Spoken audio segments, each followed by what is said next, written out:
अस्सलाम वालेकुम, आप देख रहे हैं यूट्यूब पर द किरण नाज शो। मैं हूं किरण नाज। शुक्रगुजार हूं आपकी कि आपने मेरी वीडियो के लिए वक्त निकाला।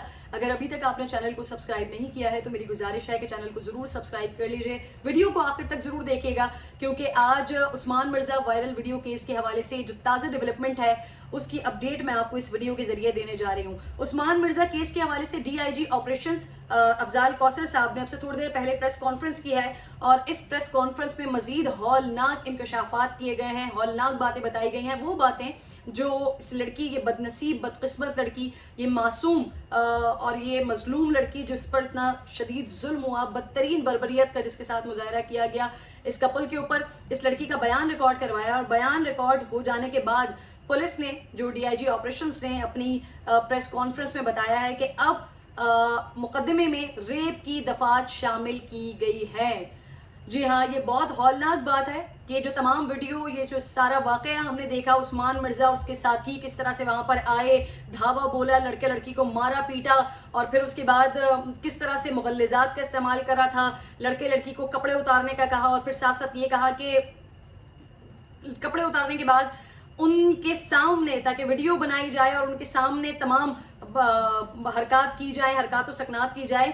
अब लड़की ने जो बयान रिकॉर्ड करवाया है उसने बताया है कि मेरे साथ ये तमाम लोग जितने भी वहां पर मौजूद थे उन्होंने रेप किया है और इसके साथ साथ भत्ता भी लिया है, पैसे भी लिए हैं, छीने हैं। तो ये तमाम दफात शामिल की गई हैं मजीद एफआईआर में। अब मैं आपको ज़रा मजीद बता देती हूँ, इससे पहले भी हम यही बात कर रहे थे कि खदशा जाहिर किया जा रहा था कि जब ये सारी चीज़ें हुई हैं, ये बदतरीन और बेगैरत हरकत की गई है, बेशरम हरकत की गई है, तो यकीनन उसमें बड़ा गालिब इम्कान था कि उस बच्ची की इज्जत को इस तरह से भी नुकसान इन बेगैरतों ने पहुंचाया होगा। तो अब बताया जा रहा है और पुलिस ने इस बात की तस्दीक की है, दफात इनफैक्ट शामिल की है। ये दफात कौन कौन सी चालान में पेश की गई हैं, शामिल की गई हैं, ये मैं आपको बता देती हूँ। 375A एंड 375D, ये पीपीसी, इसका डेफिनेशन क्लॉज जो है ये डिस्क्रिप्शन में आता है। रेप किया गया हो तो उसके लिए जो सजाएं हैं वो 10 साल से लेकर 25 साल तक की सजा है और इसके साथ साथ नेचुरल लाइफ एंड फाइन भी इसमें शामिल है, यानी कि शदीद सजा है। रेप की डेफिनेशन भी है इसमें और रेप की दफात इसमें शामिल की गई है। इसके साथ साथ 384 पीपीसी ये दफा शामिल की गई है, 342 दफा शामिल की गई है, 114 शामिल की गई है, 395 शामिल की गई है, 496 शामिल की गई है, 377 शामिल की गई है। ये जो 384 है इसमें 3 साल की सजा है, बशमूल फाइन भी इसमें पे करना पड़ेगा। अच्छा जी, इसके साथ साथ जो तीसरी दफा है 342, इसमें 1 साल की कैद है और 3000 रुपीज का फाइन है इसके ऊपर। अच्छा जी, जो 114 है उसमें सेम पनिशमेंट है, जो कि इस तरह का ऑफेंस जब आपकी तरफ से कमिट किया जाता है, जब मुल्जिम की तरफ से, मुजरिम की तरफ से इस तरह का ऑफेंस किया जाता है उसके लिए सेम पनिशमेंट है। इसी तरीके से जो दीगर हैं, कहीं पर 10 साल, कहीं पर 7 साल और कहीं पर 10 से 20 साल और 30 साल के दरमियान सजाएं हैं। मजीद जो हौलनाक इंकशाफात सामने आ रहे हैं वो मजीद हौलनाक हैं। डीआईजी अफजाल कौसर साहब ने जब ये प्रेस कॉन्फ्रेंस की, जो वहां पर रिपोर्टर्स मौजूद थे, नुमाइंदगान मौजूद थे, तो उन्होंने पूछा, ये सवाल किया कि क्या इस लड़की के साथ रेप हुआ है। तो उसके बाद डीआईजी ऑपरेशंस जो है वो एकदम बौखला गए, परेशान हो गए। उन्होंने कहा कि हमने तो वो दफात शामिल किए हैं, वो चालान में शामिल किया है जो लड़की ने बयान दिया है। लड़की ने बयान दिया है मतलब लड़की ने बताया है कि उसके साथ रेप हुआ है, तो फिर पुलिस इस चीज को अपने मुंह से क्यों नहीं कह रही कि हाँ जी लड़की ने बयान दिया है कि उसके साथ रेप हुआ है, इसी वजह से हमने इन दफात को शामिल किया है।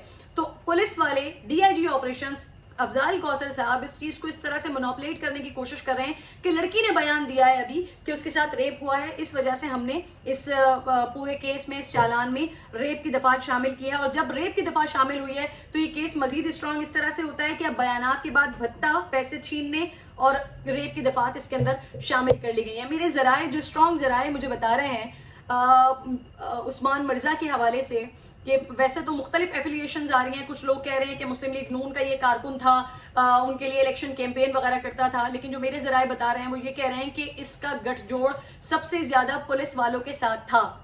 इसके जो दोस्त हैं वो कोई इस तरह की उलझुल हरकतें करते थे, कहीं पकड़े जाते थे तो वो फौरी तौर पर पुलिस वालों को फोन कर देता था, या अगर किसी को फंसाना होता था तो अपने किसी दोस्त को ये कहता था कि फला थाने चले जाओ, फला पुलिस वाले के पास चले जाओ, फला इंस्पेक्टर के पास चले जाओ, उससे अपनी एफआईआर करवा लो, उससे किसी के खिलाफ FIR करवा लो। तो इसके ऑलरेडी बहुत सारे केसेस हैं, इससे पहले भी आप लोग कुछ वीडियोस देख चुके होंगे जिसमें ये बता रहा है कि मेरी जमानत हो गई है। तो जब पुलिस के साथ इसके इतने अच्छे मरासिम, इतने अच्छे ताल्लुकात थे, तो इसके ऊपर इसी वजह से कोई सख्त किस्म की, खास किस्म की FIR, कोई क्रिमिनल रिकॉर्ड हमें एज सच नहीं मिला।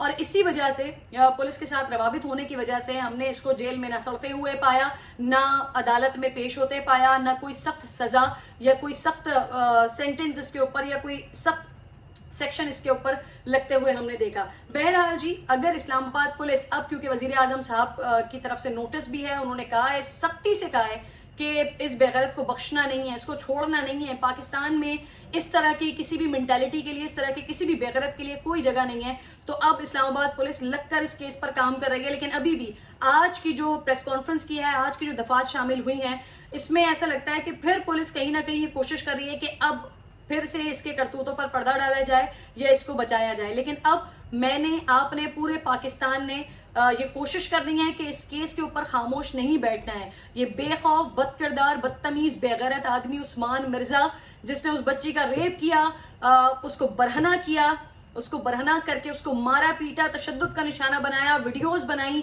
वीडियोस बनाने के बाद 13 लाख रुपए अब तक इन लोगों से बटोर चुका है। मजीद भी बहुत सारी वीडियोस होंगी, मजीद भी बहुत सारे लोग होंगे जिनके साथ ये सारे वाकयात किए हुए होंगे, क्योंकि इनका ये पूरा एक गंदा धंधा था। इसी तरह से ये लोग अपार्टमेंट्स लेते थे, इसी तरह से वहाँ पर लड़के लड़कियाँ, किसी ने जाना हो, किसी के दोस्त के थ्रू वो वहाँ पर अपार्टमेंट में पहुंचे और फिर उसके बाद वहाँ पर इन्होंने धावा बोला, खुदाई फौजदार बन के वहाँ पर पहुंचे, मारा पीटा, तशद्दुद किया, हरासा किया, रेप किया, वीडियोस बनाई और उसके बाद इन्होंने पैसे वसूल किए लोगों से। तो ये इनका गंदा धंधा था। अब मेरी गुजारिश इस्लामाबाद पुलिस से भी है, FIA से भी मैं ऑलरेडी गुजारिश कर चुकी हूँ कि इस पूरा डाटा को, इन वीडियोस को हटाया जाए। इस्लामाबाद पुलिस से, हुकूमत पाकिस्तान से मेरी इल्तिजा है, मेरी गुजारिश है कि ये जो बेगैरत बदबख्त लोग मौजूद हैं इस वक्त, इनको ख़त्म किया जाए, इनको सख्त से सख्त सज़ा दी जाए, ताकि पाकिस्तान में किसी और बच्ची के साथ, किसी और कपल के साथ, किसी भी और इंसान के साथ ये जुल्म ना हो सके। अगर आज की वीडियो की अपडेट्स आपको पसंद आई हो तो वीडियो को लाइक ज़रूर कीजिएगा, कमेंट ज़रूर कीजिएगा। अपना ख्याल रखिए। अल्लाह।